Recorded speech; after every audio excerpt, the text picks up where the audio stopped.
মিষ্টি কুমড়োর এই বড়াটা না বানিয়ে খেলে আফসোস থেকে যাবে। তেলে ভাজার ঝামেলা ছাড়াই তৈরি করে নিতে পারবেন আর খেতে হবে সুপার টেস্টি। তাহলে চলুন আজকের এই রেসিপিটা পুরোটা দেখার অনুরোধ রইল। তার জন্য দেখুন এখানে নিয়ে নিয়েছি একটু পাকা দেখি মিষ্টি কুমড়ো, খুব বেশি কিন্তু পাকা নয়, একটু মিডিয়াম ধরনের নিয়ে নিয়েছি।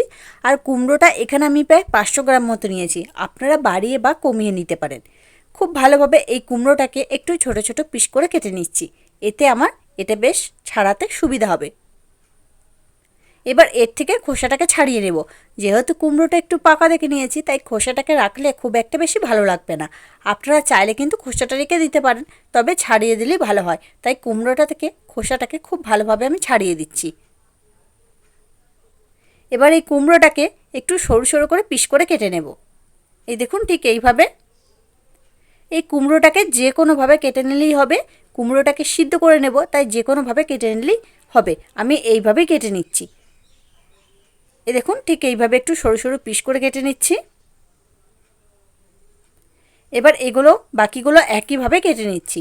সব কুমড়োগুলোকে একইভাবে কেটে নিয়েছি। এই দেখুন একটু সরু সরু করে। এবার এগুলো সিদ্ধ করে নেব। গ্যাস জ্বালিয়ে একটা ফ্রাই প্যান বসিয়ে দিয়েছি, কুমড়োগুলোকে খুব ভালোভাবে ধুয়ে নিয়েছিলাম। এবার কুমড়োগুলো দিয়ে দিলাম, অল্প সামান্য একটু জল দিলাম, খুব বেশি কিন্তু জল দেওয়া যাবে না। এটাকে চাপা দিয়ে প্রায় 5 মিনিটের মতো সিদ্ধ হতে দেবো, একদম মিডিয়াম ফ্লেমে। 5 মিনিট মতো হয়ে গেছে, চাপাটা খুলে দিচ্ছি। দেখুন কুমড়ো কিন্তু ভালোভাবে সিদ্ধ হয়ে গেছে। এবার এগুলোকে আমি আর ছেঁকে আলাদা জায়গায় তুলে নেব না, এর মধ্যেই একটা হাতা দিয়ে ভালোভাবে এগুলোকে একটু ম্যাশ করে নেব। এর জন্যই বন্ধুরা অল্প একটু জল দিয়েছিলাম। খুব বেশি জল দিয়ে সিদ্ধ করতে পারেন, তখন আবার এটাকে আলাদা জায়গায় তুলতে হবে, তারপর মেখে নিতে হবে।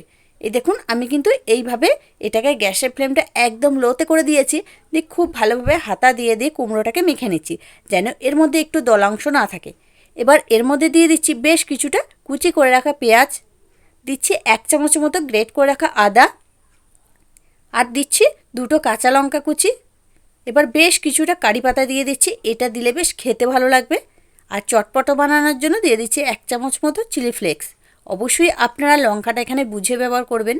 দিয়ে দিলাম স্বাদ মতো লবণ, 1/2 চামচ মতো ধনে গুঁড়ো, 1/2 চামচ মতো জিরে গুঁড়ো, অল্প সামান্য একটু হলুদের গুঁড়ো, আর দিচ্ছি অল্প একটু লঙ্কার গুঁড়ো। আমি একটু ঝাল ঝাল তৈরি করব, তাই লঙ্কার পরিমাণটা একটু বেশি করে দিয়েছি, আপনারা বুঝে ব্যবহার করবেন। আর 1/2 চামচ মতো দিয়ে দিলাম চাট মশলা। এবার বাইন্ডিংয়ের জন্য দিয়ে দিচ্ছি 3 চামচ মতো বেসন, খুব বেশি কিন্তু বেসন দেওয়া যাবে না।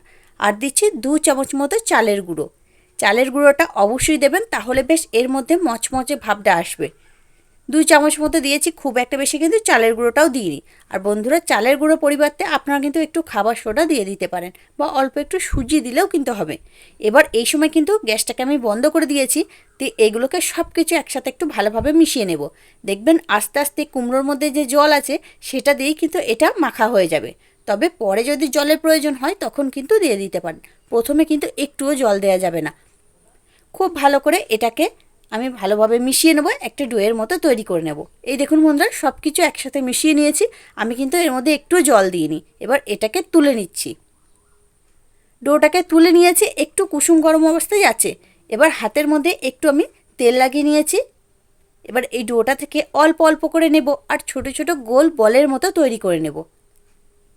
এই দেখুন ঠিক এইভাবে। আপনারা কিন্তু এটা ছোট বড় যে কোনো মাপে তৈরি করে নিতে পারেন। আবারও অল্প একটু ডো নিয়ে ওই একইভাবে ছোট ছোট গোল গোল করে তৈরি করে নিচ্ছি। খুব সহজ বন্ধুরা, এর সহজ রেসিপি আর হবে না। মিষ্টি কুমড়োর এইভাবে এই বড়াটা একবার বানিয়ে দেখবেন।